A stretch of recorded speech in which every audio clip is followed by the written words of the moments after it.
नमस्कार दोस्तों, स्वागत है आपका हमारे चैनल मनी माइंड में। तो आज हम लोग यहाँ पे बात करेंगे एक ऐसे स्टॉक के बारे में जहाँ पे विजय केडिया जी ने इन्वेस्टमेंट किया है। तो उसके बाद देखें तो स्टॉक में जबरदस्त रैली देखने को मिला है। मुझे लगता है वहाँ से स्टॉक लगभग डबल होता हुआ दिख रहा है। तो इस वीडियो में बात करेंगे कौन से स्टॉक है, कौन सी कंपनी है जहाँ पे इन्वेस्टमेंट इन्होंने किया, कितने का इन्वेस्टमेंट किया है और किस रेट के आसपास इन्वेस्टमेंट किया होगा, क्यों उस स्टॉक और कंपनी को चूज किया होगा। ये सारा कुछ इस वीडियो में जानने की कोशिश करेंगे। ऐसे तो पता नहीं चलता है कोई इन्वेस्टर क्यों किसी स्टॉक में इन्वेस्टमेंट कर रहा है, लेकिन कुछ चीजें हम आइडिया लगा सकते हैं। तो काफी इन्फॉर्मेटिव वीडियो। जब भी कोई बड़ा इन्वेस्टर, कोई एचएनआई किसी स्टॉक में इन्वेस्टमेंट करता है तो हमें उस स्टॉक को जरूर ट्रैक करना चाहिए, चाहे इन्वेस्टमेंट करे या ना करे। अगर आप स्टॉक मार्केट में इन्वेस्टमेंट करते हैं तो आपको कुछ ना कुछ स्टॉक को यहाँ पे ट्रैक करते रहना चाहिए, ताकि आपको कुछ ना कुछ आइडिया होता रहेगा कि क्यों अभी इसी कंडीशन में इस समय क्यों कोई स्टॉक, पर्टिकुलर स्टॉक में इन्वेस्टमेंट किया जा रहा है। सारा कुछ आपको सिनेरियो का पता चलेगा और काफी यहाँ पे नॉलेज भी आपका बढ़ता रहेगा। तो चलिए शुरुआत करते हैं वीडियो को। तो अगर यहाँ पे बात करें तो यहाँ पे जो स्मॉल कैप स्टॉक है जिसके बारे में हम लोग यहाँ पे बात करें, और रिन्यूएबल एनर्जी से रिलेटेड स्टॉक है। आप समझ गए होंगे इस कंपनी के बारे में।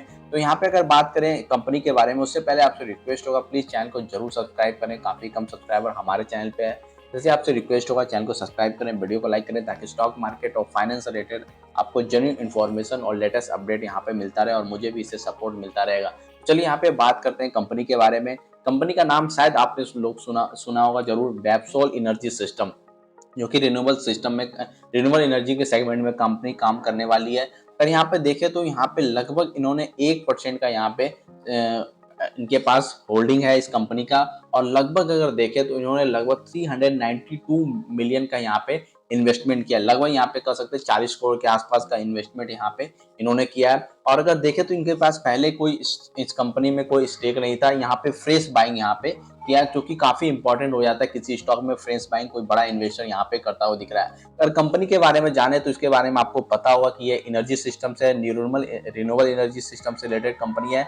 और बेसिकली ये सोलर फोटोवोल्टेइक सेल्स जो होता है, मॉड्यूल्स होता है, उसमें कंपनी काम करती है। इसके अलावा यहाँ पे देखें तो इसकी जो सेल्स का जो बेसिकली यहाँ पे सेल्स देखें तो बेसिकली इंडिया में होता है, लेकिन मॉड्यूल्स देखें तो इंडिया और इसके अलावा और भी कई सारे कंट्री में इनके मॉड्यूल्स यहाँ पे मार्केटिंग होता है। इसके अलावा यहाँ पे बात करें कंपनी के बारे में, तो कंपनी धीरे धीरे सोलर सेल सिस्टम में काफी अच्छा यहाँ पे कैपेसिटी को एक्सपेंड करती हुई दिख रही है। तो चलिए हम लोग बात करते हैं क्यों यहाँ पे इन्होंने बाइंग का डिसीजन लिया होगा और किस रेट पे इन्होंने बाइंग की होगी। इसके बारे में भी थोड़ा जानने की कोशिश करेंगे। ऐसे रेट पता नहीं चल पाता है कि किस एग्जैक्ट रेट पे यहाँ पे बाइंग होंगी, लेकिन जैसे पता चलता है कि मंथ में, इस मंथ में, पर्टिकुलर मंथ में बाइंग की गई है, तो हम एक एवरेज प्राइस निकालने की कोशिश करेंगे कि हाँ इस प्राइस के आसपास यहाँ पे बाइंग हुआ होगा। तो अगर यहाँ पे बात करेंगे कौन कौन से रीजन रहे होंगे बाय करने के पीछे, तो यहाँ पर देखें तो अभी जो Q3 का जो रिजल्ट आया है उसमें अगर देखें तो रेवेन्यू काफी यहाँ पे डबल होता हुआ दिखा है कंपनी का। आप देख सकते हैं रेवेन्यू है काफी डबल यहाँ पे होता हुआ दिखा है। प्रॉफिट की बात करें, प्रॉफिट में भी अच्छा खासा यहाँ पे तेजी देखने को मिला। तो एक रीजन ये हो सकता है कि यहाँ पर रेवेन्यू और प्रॉफिटेबिलिटी दोनों यहाँ पे बढ़ता हुआ दिख रहा है। तो मुझे नहीं लगता है कि एक क्वार्टर के प्रॉफिट और रेवेन्यू से यहाँ पे कोई कंपनी को जज करके यहाँ पे बड़ा इन्वेस्टमेंट करता होगा। इसके पीछे और भी रीजन यहाँ पे रहे होंगे। नेक्स्ट रीजन की बात करें तो यहाँ पे स्ट्रॉन्ग ऑर्डर बुक है कंपनी के पास। अगर 31 दिसंबर 2025 तक की बात करें यहाँ पे, तो कंपनी का जो ऑर्डर बुक है लगभग यहाँ पे 11.5 बिलियन का ऑर्डर बुक है, जो कि काफी यहाँ पे जबरदस्त देखने को मिल रहा है। इसको सेगमेंट वाइज देखें तो लगभग 50% जो ऑर्डर बुक है वो पे मॉड्यूल से है और 43% जो है वो यहाँ पे अक्रॉस द मैन्युफैक्चरिंग सेगमेंट्स है। इसके अलावा यहाँ पे देखें तो कंपनी का ऑर्डर बुक भी काफी अच्छा है, ये दूसरा रीजन हो सकता है।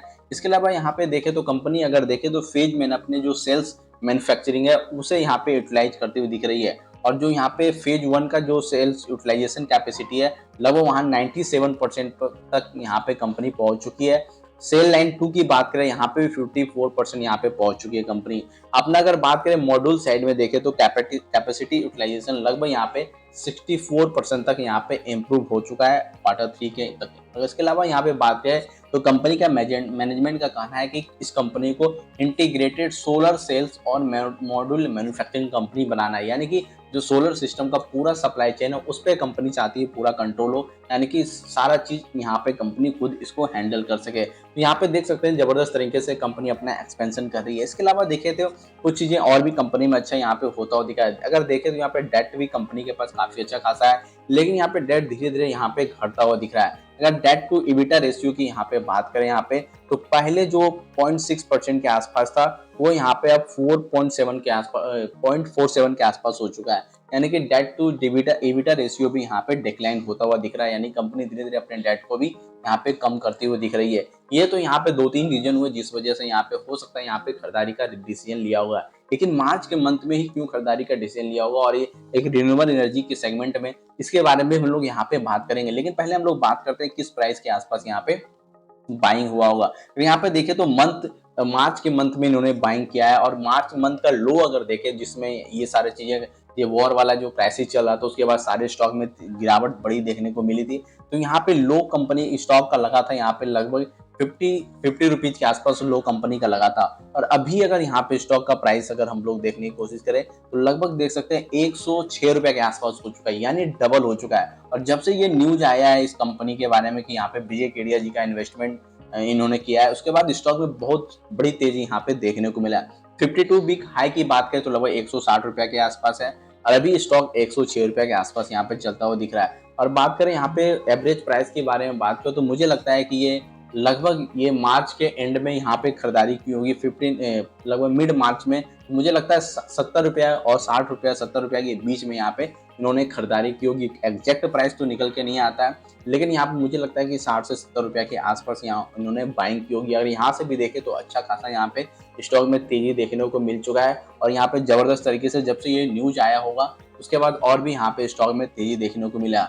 इसके अलावा यहाँ पे बात करेंगे सबसे बड़ा रीजन क्या रहा होगा इस स्टॉक को यहाँ पे बाय करने के पीछे और मार्च के मंथ में, तो मुझे लगता है कि जिस तरह से अभी एनर्जी क्राइसिस देखने को मिला है, तो इनको लगा होगा कि गवर्नमेंट जरूर यहाँ पे सोलर एनर्जी पे यहाँ पे जरूर फोकस करेगी, और सोलर एनर्जी पे ऑलरेडी यहाँ पे गवर्नमेंट का फोकस है, लेकिन अब यहाँ पे इंटेंसिटी यहाँ पे शायद यहाँ पे बढ़ सकता है। इस वजह से इन्होंने यहाँ पे बाइंग का डिसीजन लिया होगा, जो सोलर सेक्टर से रिलेटेड कंपनी है, रिन्यूएबल एनर्जी से रिलेटेड कंपनी है। क्योंकि इन्होंने एक ट्वीट भी किया था सोलर एनर्जी को लेके कि हम बेस्ट जो मिडिल ईस्ट है उनके पास प्रकृति इन्होंने ऑयल दिया, लेकिन हमें हमारे पास एनर्जी का अगर सोर्स सबसे बड़ा है तो वो सन है, और सन एनर्जी हमारे पास 365 डेज अवेलेबल है। हम उसको हार्नेस कैसे किस तरीके से कर सकते हैं, अगर उसको हम अच्छे तरीके से यूटिलाइज कर लें तो हम भी यहाँ पे एनर्जी के सेगमेंट में रिलायबल हो सकते हैं। सेल्फ यहाँ पे अगर बात करें सेल्फ सफिशिएंसी हम हासिल कर सकते हैं एनर्जी के सेगमेंट में।